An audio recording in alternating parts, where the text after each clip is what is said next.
jaga batuknya ya. Enggak. Hai sahabat DWD, kembali lagi bersama kami di Dark World Diary. Bener kan? Ya, Ya sudah, ayo. aku belum aunya. Udah. Nah, teman-teman, di kesempatan kali ini kami bakalan mencoba untuk membahas tentang apa bang? Aku agak gak enak ngomongnya. Dunia spiritual yang ada di tanah Nusantara. Ya, lebih tepatnya sih santet. Karena gini loh, di daerah Indonesia itu identik banget dengan yang namanya ilmu hitam dan juga berbagai jenis makhluk-makhluk spiritual, iya gak? Kalau ilmu hitam enggak juga. Lebih ada juga sih. Pokoknya lebih ke spiritual lah ya. Iya, Nah, spiritualisme ada banget. hitam, ada putih. Karena apa? Pada zaman dulu, zaman Nusantara kan belum mengenal apa arti agama kan. Belum ada peradaban lah. Hanya mengenal animisme dan jinanisme. Ya, jadi ya bisa dikaitkan dengan yang berbau spiritual gitu. Apa aja luas kita bahasnya pun sampai pagi pun nggak ada ujungnya. Tunggu bang, kita belum mulai. Nah, teman-teman udah penasaran kan? Karena Abang Langit udah bilang sedikit, aduh bener-bener ya, bocor banget mulutnya Abang ini. Bocor ya. yang di Jawa itu loh. Maksudku mulut Abang kok bocor? Oh bocor iya. Bocor yang Jangan itu. dulu bang, kita belum mulai bang. Ya udahlah. Nah, karena kalau kalian penasaran, ikuti terus video ini dari awal pertengahan sampai akhir. Dan jangan lupa juga untuk klik apa bang? Like, comment, and subscribe. Ya itu. Oke teman-teman, kita mulai aja pembahasan kita tentang yang namanya santet. Kalian pasti teman-teman di rumah udah pernah kedengar, bahkan sangat familiar dengan yang namanya santet. Gak mungkin sih mereka gak pernah dengar. Bahkan dari bocah yang kecil-kecil aja yang masih ingusan itu udah tahu apa itu yang namanya santet gitu loh. Itu bisa dibilang ya, spiritual itu adalah sebuah makanan pokok yang sering didengar oleh orang Indonesia. Paling pekat sih. Ada berapa negara sih selain Indonesia? Kayaknya Indonesia, Malaysia, Thailand, Jepang, dan Cina itu paling kuat kaitannya dengan hal spiritual. Itu yang aku tahu ya. Cuma mungkin masih ada lagi negara-negara lain. Karena apa? Negara seperti Amerika dan juga London lebih tepatnya, mereka bahkan hal seperti itu mereka anggap gak ada. Itu hanya sebuah fantasi, sebuah hayalan. It's nothing. Jadi kayak kisah-kisah horor inilah itulah, mereka cuma anggap itu sebagai sebuah fantasi. Makanya kebanyakan orang luar negeri kan kayak penjelajahan horor ya kan, ke tempat-tempat angker, mereka nekat, ya kan? Bukan nekat, sebenarnya memang mereka nggak percaya gitu. Ada mungkin beberapa yang percaya, cuma bisa dibilang cuma 95% dari mereka itu nggak percaya dengan hal seperti itu. Berarti makanya kan mereka untuk membuktikan pakai aplikasi rundown tiket juga ya? Sebenarnya nggak selalu. Karena apa? Mereka yang pakai aplikasi itu aja mereka nggak takut, bahkan mereka sampai nekat balik lagi ke tempat itu kan. Iya. Rasa penasaran mereka itu tinggi. Jadi kalau belum mereka alamin secara langsung, maka mereka nggak akan percaya. Oke, kita langsung masuk ke topik aja. Kalau untuk teman-teman, nanti kan kami bakalan ngebahas satu-satu jenis-jenisnya. Dan beberapa dari itu bakalan kami tampilkan di layar supaya kalian bisa baca sendiri. Di sini ada beberapa tipe-tipe santet sih. Dan itu sebenarnya ada sekitar 13 tipe. Kita ambil 7 aja. Kalau mamanya sempat waktunya nggak masalah bang. Ya udah. Oke. Kalau suka Anda lah. Untuk yang pertama itu di sini ada jarum. Ya. Ini adalah salah satu alat untuk menyakiti yang paling umum. Pengirim santet memasukkan jarum-jarum ke bagian tubuh korbannya agar menderita. Lokasi-lokasinya pun aneh, seperti perut, kaki, sampai organ dalam tubuh. Wah, serem juga ya. Si serem ya. abang. Jadi itu Kalau jarum di sini dibikin gambar jarum pentol sih. Ya lah, terlalu terang. Udahlah nggak apa-apa, nanti lah di Di sini dibikin gambar jarum pentol sih. Cuman setauku itu kayak jarum-jarum jahit sih setauku seharusnya itu ya. Karena kenapa? Jarum jahit itu ya, pertama ujungnya emang tajam. Tapi bagian belakangnya itu sebenarnya lumayan tajam, tumpul. Kalau jarum pentol kayak gini ya itu kan bagian belakangnya itu masih ada bola-bola, jadi nggak sakit banget. ya. Itu abang pernah ngeliat kasus kayak gitu? Ya apa? Kalau TV-TV aku pernah sih ngeliatnya, zaman dulu banget. Itu mungkin kalian pernah dengar nama film Susana? Oh itu paku lah kalau itu. Enggak, aku pernah ngeliat gak tau di episode berapa. Di situ dia kayak ada megang kayak boneka, terus ditusuk-tusukin. Oh bikin Ditaruh- boneka santet. Ya gitu, nggak tau lah kayak gimana Pakai itu. jerami atau apa gitu banyak. Enggak, itu kayak boneka beneran, cuman dia Ada yang pakai kayak jerami gitu, Nah, ini- bikin boneka-boneka. nanti lah bang, kan ada lagi di bawah. Ada, ya udah lanjut Oke. lah. Lalu yang kedua adalah besi. Buset, serem amat. Besi ini bisa lempengan yang juga berkarat. Tiba-tiba akan ada dalam tubuh korbannya. Buset. Nah caranya gini loh, Caranya gimana? ya pakai media kan besi, ya kan. Terus kan pasti ada kayak seseran kayak sesajen dan lain sebagainya. Nah biasanya dukun itu pakai mantra-mantra, jadi kayak dikirim itu loh secara gaib. Nah, kalau gaib terus dimasukkan ke tubuh bisa, kecuali punya mantra situ. Mantranya khusus, bisa pakai mantra mencarobat dan lain sebagainya.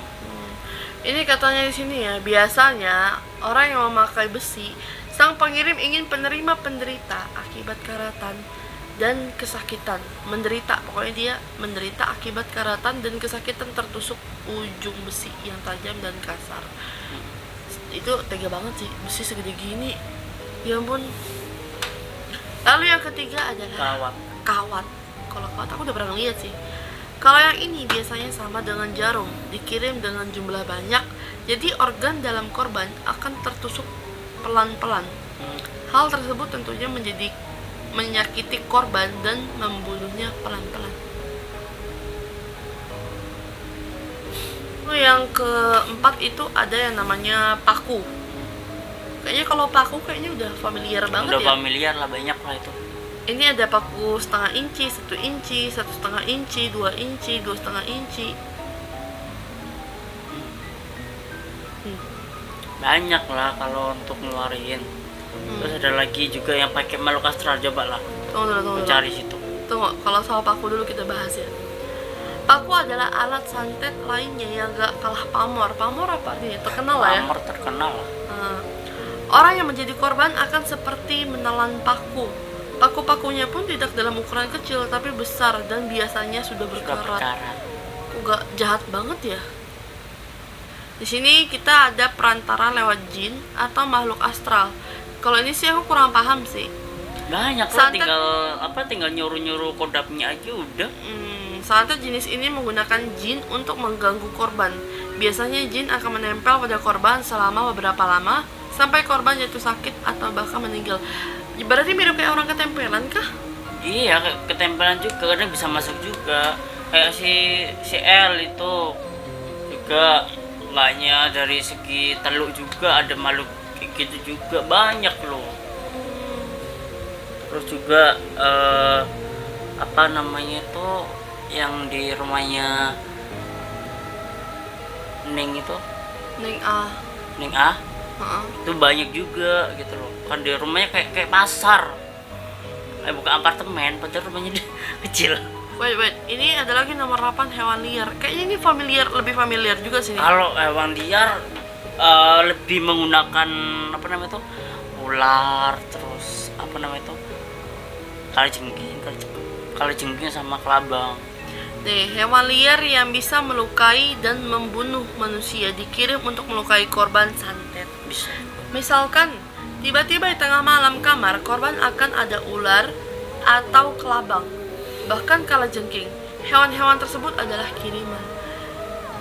Siapa ya? Dulu teman nih, ini aku mau cerita ya. Nggak tahu itu kiriman atau mungkin karena daerahnya dekat perkebunan.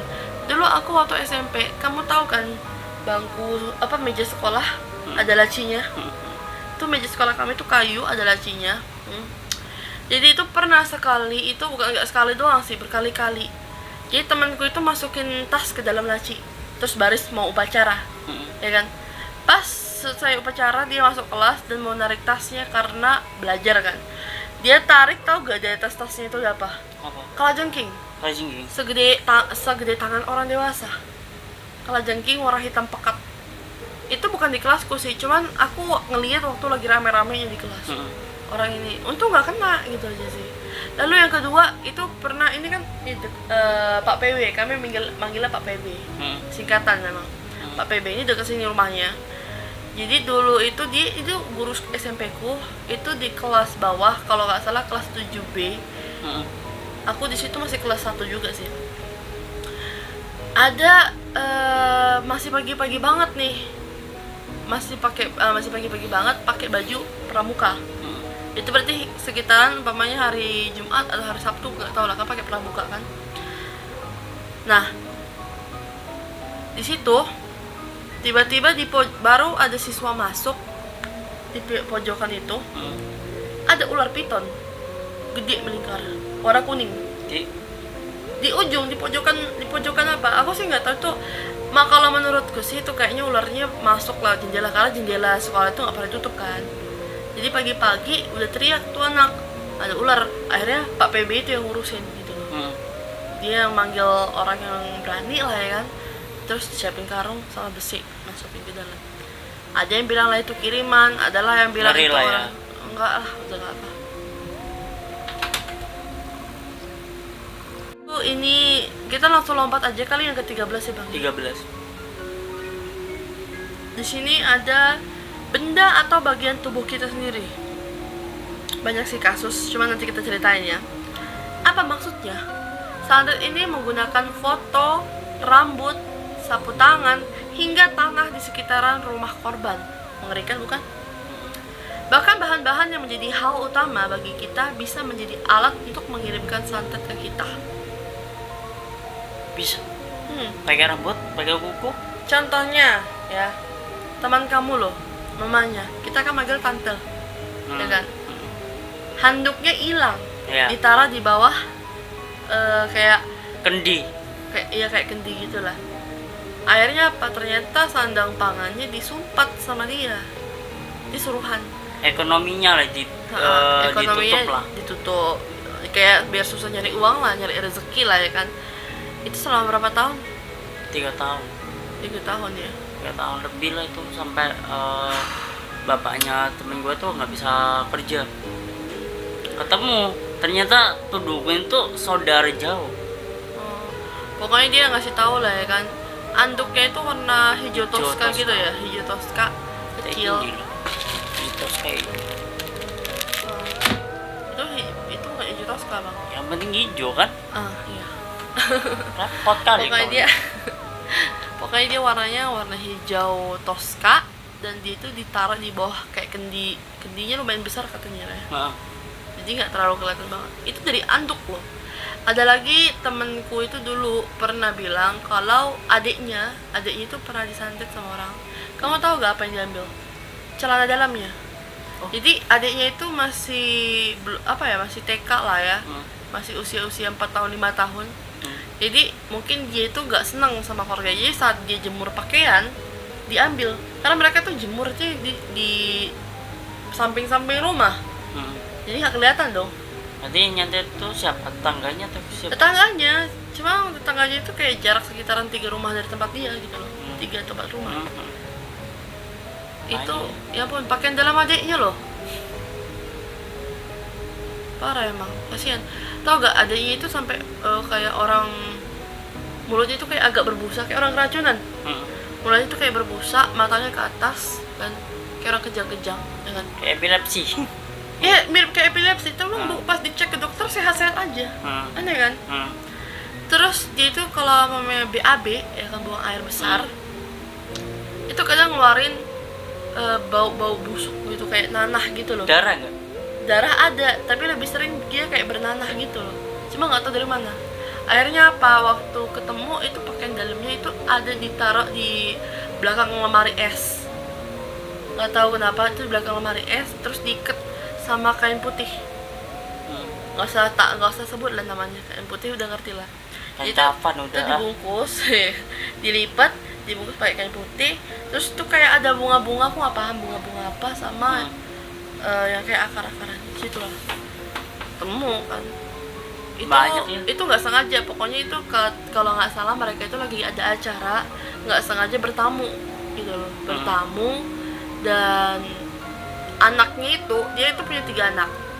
Nah temanku itu anak nomor 1, adiknya itu anak paling kecil. Nah anaknya yang kedua ini yang ketemu, jadi tuh dia kayak mau nyari sesuatu, nggak tahu apa, nggak sengaja ngelihat sesuatu nyelip di belakang lemari esnya itu. Oh berarti itu Ditarik.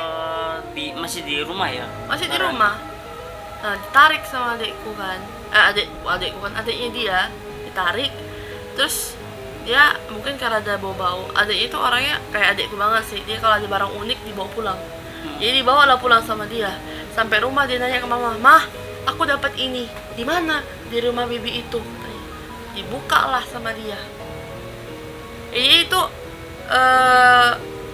kainnya itu diikat pakai kain yang tali. Tali pocong. Enggak, kayak tali-tali yang bahannya kayak karung gitu, yang terbuat dari serat daun nanas. Iya tahu. Nah, Lanjut.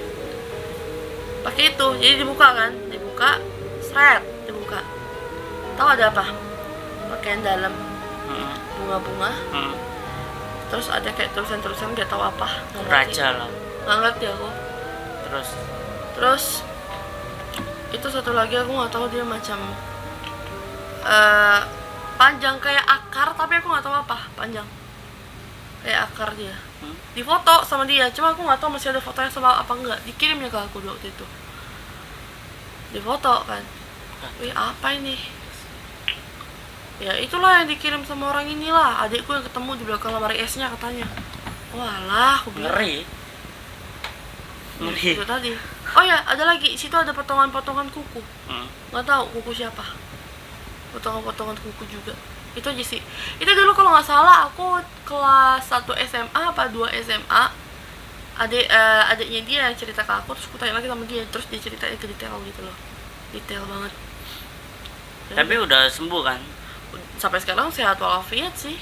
Sehat banget malah. Nah, biasanya orang yang melakukan santet dan lain sebagainya, kalau misalkan gagal nih santetnya ya kan, mental, itu kadang santet itu bisa balik ke orangnya atau bisa cari korban lain, asal jangan kembali. Ngerti nggak maksudku? Misalkan nih gue nyantet rumah lu, cuma rumah lu ada pagar doanya. Nah santetnya kan mental tuh. Nah di situ kalau misalkan santetnya gagal, itu kan harusnya kan kembali ke yang nyantet. Nah gimana caranya santetnya itu nggak kembali ke yang nyantet? Itu pasti cari korban, entah tetangga, entah hewan atau gimana gitu. Yang orang yang nggak salah pasti kena kadang. Iya sih.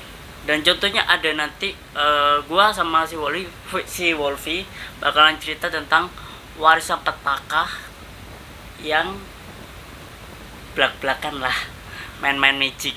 Bahkan cara mereka saking belak-belakannya ya, gerak-geriknya langsung ketahuan gitu loh. Nah, kayak gimana ya, kayak orang masih pertama kali ngelakuin hal seperti itu gitu loh. Jadi kayak dia mau nyembunyiin tapi gagal. Kita tahu duluan gitu loh, bahkan sampai ketahuan loh. Dia sampai ngomong ke tetangganya, saya bakalan gini sama dia. Udahlah, itu kami kasih bocoran sedikit lah ya. Cuma kalau untuk cerita lebih lanjutnya, kita bakalan cerita di lain video lah ya. iya.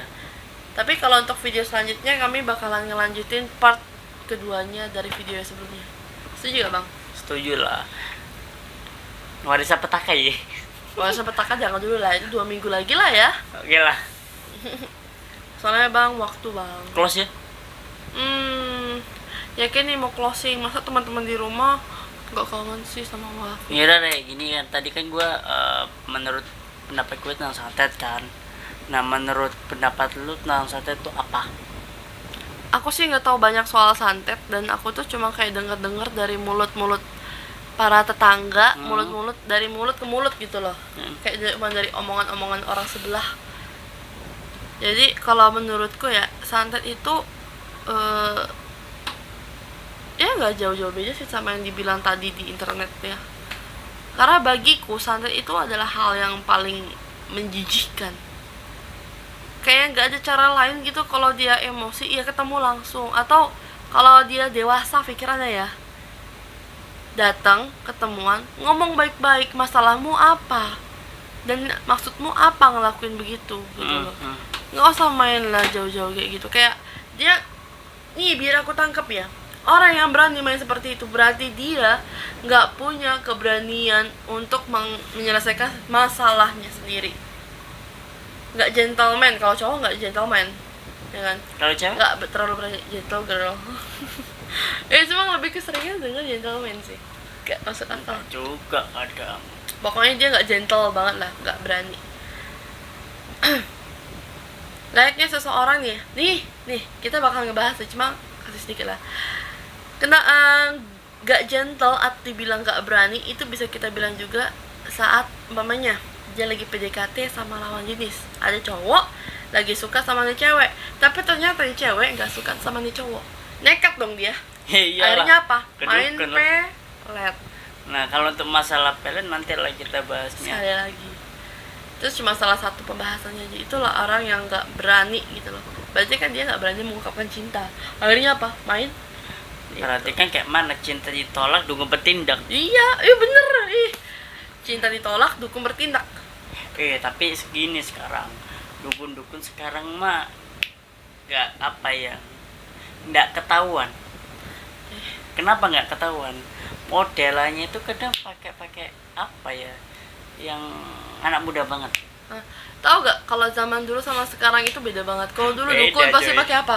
Pakai peci, itu pakai belangkon ya, pakai pakai belangkon. sarung atau apa Pakai sekarang. belangkon, pakai Enggak lah. kalung gede-gede di sini, ya kan.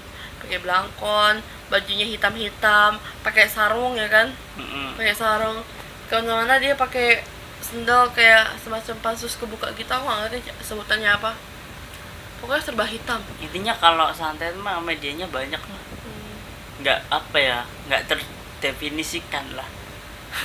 Pakai apa aja udah, yang penting orang hancur udah. Parah sih. Mungkin cukup sekian dulu kali ya bang ya. Iya udah. Masih banyak banget sih yang pengen kita ceritain sama kalian, cuman kami di sini udah terlalu lama dan waktu sudah menunjukkan pukul berapa bang? Sekarang 23.48, sekitar jam 12 kurang.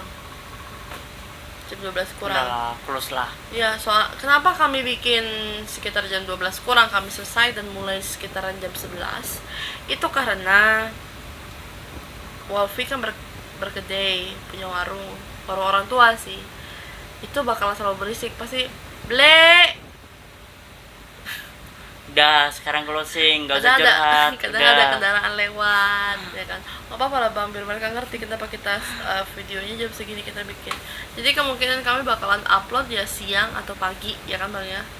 Pagi atau siang atau sore, ngeliat keadaan juga karena aku juga masih kuliah. Jadi belum tahu waktu kapan bagus untuk upload dan juga belum lagi editingnya.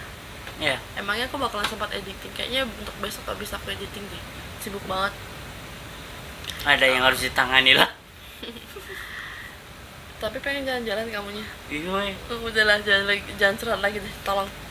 Oke teman-teman, mungkin cukup sekian dari kami. Maaf banget kalau ada kata-kata yang salah atau mungkin menyinggung perasaan kalian, atau mungkin ya ada yang nggak pas di hati kalian, atau mungkin dari kalian punya pendapat kalian masing-masing tentang apa yang kami sebutkan tadi.